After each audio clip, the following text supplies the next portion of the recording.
Hauxe da napar askorie. Napar askorie berezitasuna batez be. Hauxe ago edo sorbatz bizurska hau da.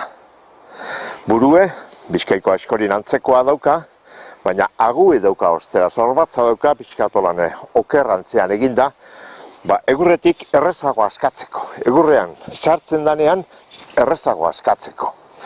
Bizkai askoriek ostera hau zuzentsu hau dauko, baina beste berezitasunik ez dauka. Oain, gauzatxo apai izango den euskizue.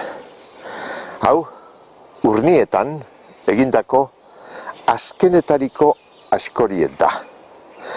Eta uste dut Euskal Herri osoan Naparroan bihar badapaten bat egongo da, orain dino. Baina askoragin bakarra geratzen jaku, jauregi. Eta untxe erositako askorea dugu hau. Urnietan jauregiri erositako askorea.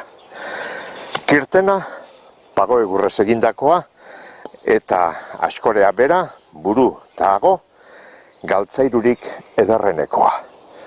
Ez galdu aukera hau. Eta badirudi publizitatea egiten abilera ez da, bai, egia da. Ez daukalako zerikusirik inundik eta inorabe. Askora honek edozein dendatan salgai dagozen beste askora kirten gorri dotore, baina agobakoekin.